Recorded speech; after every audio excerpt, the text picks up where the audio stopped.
Fellas, how in the hell are we doing here today? Now I know this might seem a bit out of place since we've been on here playing other games like Fragpunk and Liar's Bar, and don't worry, they'll have their time. But today I wanted to talk to you about another great game that may not be getting as much attention, and that's Windblown. Windblown is a brand new roguelite experience developed by Motion Twins, who's most notable for creating Dead Cells. This isn't a Dead Cells review, so we're not going to get too deep into that, but if you haven't played it, it's an extremely popular 2D action game with similar mechanics and roguelite gameplay. I'm not going to lie, I haven't personally played it myself, so I can't say if it's good or bad, but it does have an overwhelmingly positive review on Steam with over 136,000 entries, so a good deal of people somewhere out there enjoyed it, no doubt. Back to the Windblown though.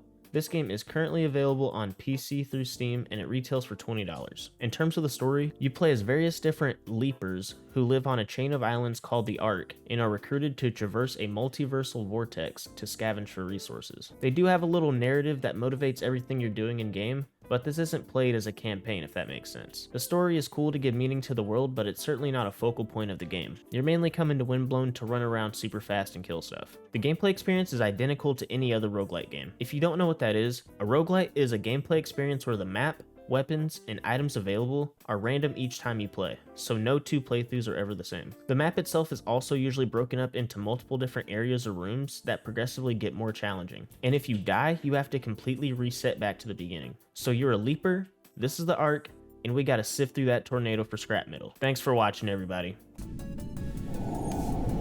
Okay, no, but seriously. You are a leaper, this is the Ark, we gotta go brave the storm. Ah, I got you again. Okay. Being for real this time. You are a leaper, this is the Ark, we gotta go.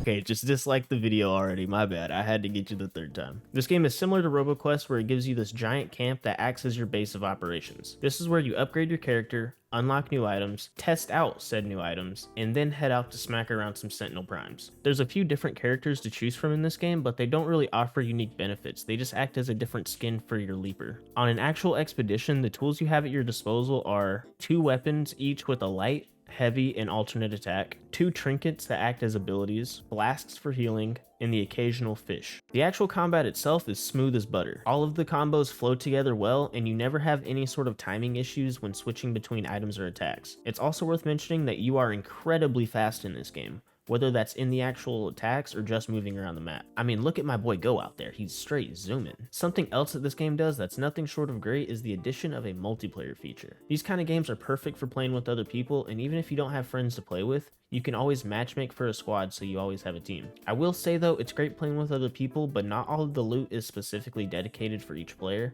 So sometimes you're fighting over weapon drops, or in the shop you have to share all the items being sold, which sucks when, you know, everybody needs a heal pot, but there's only one to buy. You're not going to be able to instantly drop in here level 1 and complete a run because you're simply just too underpowered. It's going to take you a while to level up to even be able to succeed, but that's also a big part of the game's initial replayability. It wouldn't be as fun or rewarding if you just ran through everything first shot, and you wouldn't get as much out of the experience. In total, this game currently has 4 different levels, each with a boss battle at the end, and in total, a complete run takes about 40-ish minutes. I will say, it's not like they're asking AAA prices out here, but $20 for only 4 levels felt a bit underwhelming. I do kind of wish they had a few more, but this game was dropped in quote-unquote early access, so they have plans on adding more stuff in the future. We just have to wait for all that. Switching over to the visuals, I mean, come on dog, look at it. This game looks fantastic. This is quite an impressive graphical jump from Dead Cells 2. Everything is extremely vibrant, colorful,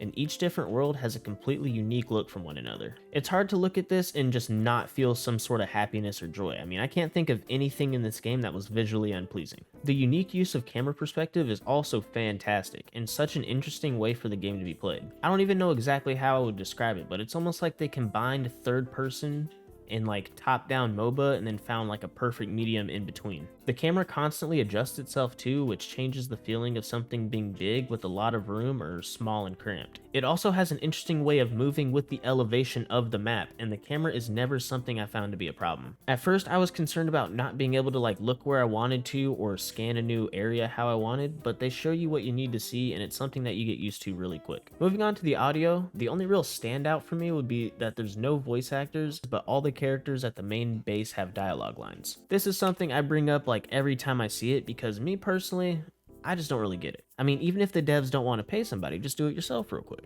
It's really not like a game-ending deal breaker or anything, but I hate when there's characters in a game just typing out dialogue to me. It doesn't ever resonate well. As far as the overall sound effects and music, I mean, those were great. This game was kind of giving me like an arcadey phone game vibe, but that's not a bad thing. These were all done pretty well, and I didn't really notice too much either about those that were off-putting. But at the same time, there was nothing that was like, oh my goodness, I need to talk about this. It was all pretty standard. As far as bugs and issues go, I don't really have much to write home about this either. The game is rather small and runs phenomenally. I never noticed any sort of game-breaking bugs or gameplay glitches that interfered with the run. Also, even if I was in a lobby with 3 other people fighting 10 different robots, the frames never dropped. It was a constantly smooth experience. I wasn't even able to play multiplayer on a server close to me. They only have a East Coast US server for some reason, but even the abnormally high ping wasn't interfering with anything. The only issue I ever did come across was when I was playing with other people, but it wasn't anything performance related. It was actually an intended feature of the game, and it's the sudden death mode in co-op.